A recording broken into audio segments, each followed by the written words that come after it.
अस्सलाम वालेकुम। तो स्वागत है आपका एक बार फिर मेरे पॉडकास्ट में। आज जो है तो हम बात करेंगे डॉक्टर सलमान से। रोम के अंदर जो है तो वो डी पीएचडी कर रहे हैं। लेकिन इस पूरे एक्सपीरियंस के बारे में वो आपको खुद बताएंगे। तो सलमान, सबसे पहले आने का शुक्रिया, नो आपने टाइम प्रॉब्लम। निकाला। थैंक यू बुलाने के लिए। तो सबसे शुरू पहले करते हैं आपकी एक बेसिक इंट्रोडक्शन के साथ। मतलब पेशावर में केपीके में कहाँ से रहते हैं आप? मेरा ताल्लुक मुर्दान से है बेसिकली। सही। और मैंने बैचलर्स पेशावर से की, यूटी पेशावर से। और मास्टर्स मैंने कंबाइन था पेशावर और USA. So it was a collaboration between two universities. अच्छा, तो मतलब ये है कि इटली आने से पहले आपका ये फर्स्ट एक्सपीरियंस नहीं था, इससे पहले भी आप? जी, मेरा फॉरेन एक्सपीरियंस रह चुका था। अच्छा। यूएसए में एरिज़ोना स्टेट यूनिवर्सिटी में मैंने रिसर्च वर्क किया था। तकरीबन मैंने 6 मंथ्स वहाँ पे गुजारे थे। सही है। तो वो एक्सपीरियंस बहुत अच्छा था। और इसलिए मैंने स्टडी बाहर करने का वो मैंने किया कि मैंने बाहर करना है स्टडी। और पाकिस्तान अच्छा। में मैंने और एक्सपोजर नहीं हो रहा था। और सही ना है। कितनी अपॉर्चुनिटीज थी पाकिस्तान में। हाँ, क्योंकि आपका बैच, आप किस टाइम बैचलर से फारिग हुए? बैचलर्स मैंने 2016 से मैं किया है। फिर उसके बाद 2018 में मैं मास्टर्स मैंने किया है, ग्रेजुएशन। सही है। उसके बाद मैंने 1 ईयर यूएसपीकेएस में यूएसएड प्रोजेक्ट था, उसमें मैंने सही है। जॉब की थी तकरीबन 1 से 2 साल तक। तो 2020 में मैं इटली में आ गया हूँ, मतलब वहाँ पे सही मेरा है। एडमिशन हो गया और था यहाँ आप पे। जो है तो यूटी पेशावर में भी आपने ओपन वाले स्टूडेंट थे या? हाँ हाँ, मैं स्कॉलरशिप पे था एक्चुअली। अच्छा, उधर भी आप ओपन स्कॉलरशिप पे ओपन पढ़ते भी, हैं? और उसके साथ स्कॉलरशिप मैंने ली और थी। आपकी बेसिक स्कूलिंग मतलब स्कूलिंग मैंने मैट्रिक मर्दान से, सही है। Mardan model school. और इंटरमीडिएट एफएससी जो हम कहते हैं उसको, वो मैंने निसार शहीद कॉलेज रिसालपुर से की थी। सही है। It's army based school college. So अच्छा, लेकिन ये पेशावर में तो नहीं है? मर्दान मर्दान और अच्छा, रिसालपुर। तो आपकी मतलब इनिशियल स्कूलिंग जो है तो वो सारी मर्दान से मर्दान की, से ही हाँ है? मर्दान से की थी। तो फिर जब मतलब आपने यूएसए के अंदर अपना एक साल गुजारा, उसके बाद आपने जब इरादा किया कि मैं इटली मूव होना चाहता हूँ, उसके कोई मतलब स्पेसिफिक रीज़न या जिस प्रोजेक्ट में आप इन्वॉल्व थे वो आपको? इटली में असल में मैंने इसलिए चूज की, एक तो यूनिवर्सिटी जो थी ये टॉप रैंक यूनिवर्सिटी थी, वैसे सही है। मेरा एडमिशन हो गया था। और दूसरा ये कि इटली अफोर्डेबल है स्टूडेंट्स के लिए, सही है। यूरोप में। और बाकी फायदे तो आपको भी पता है कि शेंजन वीजा मिल जाता है, तो सही यू है। कैन ट्रेवल सही है। Around the Schengen area. So नहीं, लेकिन आपको जो है तो मतलब आपने जब इटली के अंदर अप्लाई किया तो उस टाइम आपने किसी और यूनिवर्सिटी के अंदर अप्लाई किया था या नहीं? मैं यूएसए में अप्लाई कर रहा था उस टाइम पे। अच्छा, यूरोप के अंदर आपने सिर्फ यूरोप इटली में के अंदर सिर्फ किया? मैंने इटली की थी।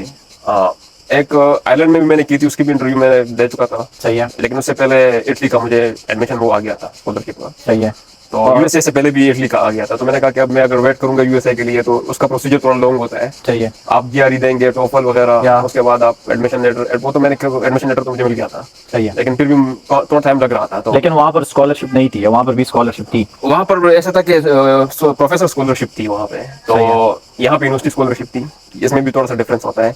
पीएचडी में अगर आप जाए तो अगर आप प्रोफेसर स्कॉलरशिप पे है तो आप पे प्रेशर ज्यादा होगा प्रोफेसर की तरफ से। अच्छा। अगर यहाँ पे है तो आप फ्री हैंड है। लेकिन और इस चीज़ को एक साइड पर रखकर फाइनेंशियल बेनिफिट्स के ऊपर जब हम आते हैं तो वो कंपेरेबल है या नहीं? ऑफ कोर्स इट्स यूएसए और इटली के दरमियान अगर आप कंपैरिजन करें तो दोनों के सेम है तकरीबन। वहाँ पे स्टाइपेंड वहाँ भी आपको सेम ही मिलता है। सही है। सही है। लेकिन एक्सपेंसेस आप कंपेयर करें तो it's a big difference between सही है। USA and Europe and specifically in Italy. हाँ, इटली के अंदर बहुत एज सस्ता कम्पेयर है। टू बोथ यूरोपियन कंट्रीज भी यहाँ पर वो बट ये है कि बेनिफिट्स भी है यूएसए के। या वो अगर आप कंप्रोमाइज करें दूसरी चीजों पे तो लेकिन जैसे आपने गिव एंड बोला टेक वाली बात है कि आप कंप्रोमाइज करेंगे कुछ कुछ चीजों पे। सही है। लैंग्वेज बैरियर यहाँ पे है। सही है। लेकिन आप जिस फील्ड के अंदर काम कर रहे हैं तो वहाँ पर आपको मतलब लैंग्वेज की वहाँ वजह पे से तो नहीं है, इतनी मुश्किलात तो वहाँ नहीं पे है? तो नहीं है। लेकिन ये है कि आउटसाइड कल्चर एक्सेप्शन हो, ये सही है। फिर नहीं होती। सही है। और आपकी डिग्री कौन से उसके अंदर है, मतलब आपने बैचलर्स किस उसमें किया मैंने है? बैचलर इलेक्ट्रिकल में की थी, इलेक्ट्रिकल इंजीनियरिंग। ओके। और मास्टर्स मैंने इलेक्ट्रिकल एनर्जी सिस्टम्स में की थी। सही है। और उसमें फिर अगर आप प्रोजेक्ट के हवाले से देखते हैं तो रिन्यूएबल एनर्जी की तरफ थी मेरी। सही है। और पावर इलेक्ट्रॉनिक्स। सही है। और यहाँ पे पीएचडी मेरी ये है कि पावर इलेक्ट्रॉनिक्स, रिन्यूएबल एनर्जीज की इंटीग्रेशंस और कंट्रोल साइड पे है मेरी। सही है। तो मतलब कि आपकी जो अब ये पीएचडी चल रही है तो ये कौन से ईयर के अंदर है, मतलब कितने टाइम में आपने फारिग होना इट्स है? अ 3 ईयर पीएचडी प्रोग्राम। ओके। और क्योंकि और यूरोपियन कंट्रीज के अंदर नॉर्मली 4 से 5 साल होता हाँ, यहाँ पे 3 ईयर्स है। है। Okay. Mostly in Europe 3 years होता है। और अगर आप इसको मतलब एक्सटेंड करना चाहें तो अदर कंट्रीज के अंदर मैंने ये भी सुना है कि वो आपको 1 साल तक मतलब एक्सटेंशन Extension, देते हैं, अच्छा। जिससे यहाँ पे- फंडिंग आपको मिलती है। यहाँ पे मुझे कोविड जब मैं आया था तो इट वाज कोविड सिचुएशन। सही है। तो उसमें लैब जाना और ये बंद है अब कुछ महीनों के लिए। तो मुझे सिर्फ 3 महीनों की एक्सटेंशन मिली है। उसके अलावा इटली में एक्सटेंशन ऐसे आपको नहीं मिलती, अच्छा, आसानी से नहीं मिलता? आसानी से नहीं मिलती है। लेकिन विदाउट पे आपको मिल सकती है। ओके। बट डिपेंड करता है आपके सुपरवाइजर पे। सही है। अगर उनके पास प्रोजेक्ट्स हैं तो वो आपको दे सकते हैं, पे भी दे सकते हैं। सही है। It depends supervisor to supervisor.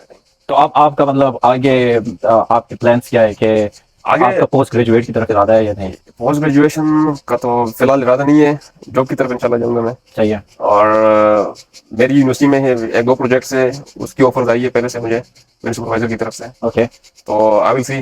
लेकिन लेकिन अच्छा, यहाँ पर एक और बात हम करते हैं कि मतलब जब आप, क्योंकि आपके लिए तो प्रोसेस ज़रा सा इजी इसलिए भी होगा क्योंकि आपके पास ऑलरेडी यूएस का एक्सपीरियंस भी था, यूएस का एक्सपीरियंस थोड़ा सा बेनिफिट मिल जाता है। लेकिन फिर भी मतलब जो कॉमन डॉक्यूमेंट्स एक पाकिस्तान से जब बंदा कर रहा होता है तो उसमें जो मेजर डॉक्यूमेंट्स होते हैं, जैसे अब जब हम मास्टर्स के लिए कर रहे थे तो आइट्स और बैचलर्स की जो ट्रांसक्रिप्ट डिग्रीज थी, इसके साथ साथ बैंक स्टेटमेंट इसका मेजर रोल था। बैंक स्टेटमेंट तो खैर पीएचडी के लिए हाँ, जब आप आएंगे तो जरूरत नहीं पड़ती, सही है। बस फॉर्मेलिटी जितना भी हो आप ओके। अटैच कर लें। सो मतलब other than academic documents academics आइट्स अगर आपके पास है तो आई मीन आपको एज मिल सकता है, ओके, अगर ना हो तो यू कैन अप्लाई।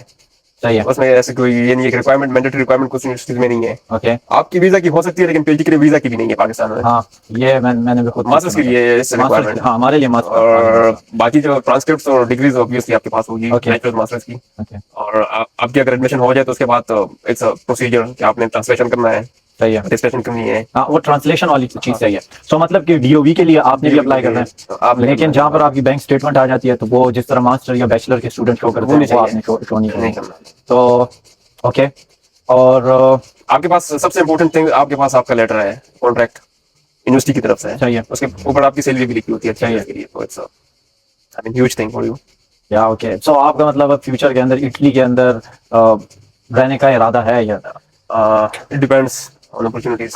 मे भी अगर आई मीन अगर मुझे मिल जाए किसी और जगह पे इन यूरोप तो I will move, I mean I will see. लेकिन आप अभी इतना तो अंदाजा हो चुका होगा कि कंपैरेटिवली अगर हम इसे किसी और कंट्री के साथ, फॉर एग्जांपल जर्मनी या बेल्जियम या स्कैंडिनेविया की किसी यूनिवर्सिटी के साथ, तो आपको इतना तो अंदाजा हो चुका होगा कि मतलब कितना आपको डिफरेंस मिल सकता है।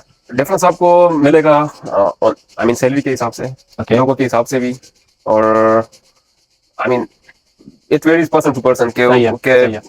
मेरे मुझे तो आई मीन इटली पसंद है। सही है, स्कैंडिनेवियन, बेल्जियम हो गया, जर्मनी हो गया, मतलब इट डिपेंड्स, उसके मौसम भी ऐसे है। सही है। और ये है कि आई मीन इंसान बाहर जाए तो इसके अंदर काम भी बड़ा मैटर करता है क्योंकि काम मैंने भी। सुना है बहुत सी कंट्रीज के अंदर वो आपको ओवरऑल पैकेज बड़ा अच्छा दे रहे होते हैं, लेकिन package अमाउंट ऑफ होते हैं। वर्क जो वो आपसे एक्सपेक्ट करते हैं वो बहुत इटली ज्यादा में ये होता है कि थोड़ा सा फ्री, ये है कि ये लोग हाँ। फ्री हैंड आपको मिल जाता है, ये मैंने सुना था। फ्री मिल जाता है। है। अच्छा, और इस पीएचडी के दौरान जो आपको मतलब जिस तरह हमारा मास्टर या बैचलर के दौरान हमें अपॉर्चुनिटीज मिलती हैं कि हम मोबिलिटी के लिए जाएं अदर कंट्रीज के अंदर, यस यस यस। तो आपके भी मैंडेटरी होते हैं कुछ इस तरह के प्रोजेक्ट्स? ये डिपेंड करता है। असल में अभी पीएचडी डिफरेंट टाइप्स की है। सही है। एक होता है कि आप रेगुलर स्कॉलरशिप पे आए, सही है। एक होता है फेलोशिप, सही है। और मेरा फेलोशिप है। ओके, फेलोशिप में आपकी पे थोड़ी ज्यादा होती है रेगुलर से।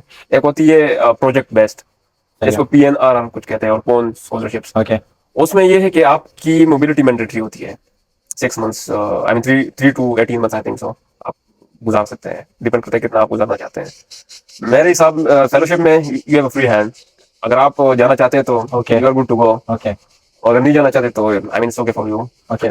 मेरे हिसाब इन माय केस तो मेरी यूके में मोबिलिटी हुई है, आई मीन मुझे लेटर भी मिल गया है, सही है। और इंशाल्लाह I am looking forward to go, I mean सही है। In coming months. तो मैंने पहले से ये अप्लाई किया वीजा के लिए। सही है। तो तो चले, ये- दैट्स गुड।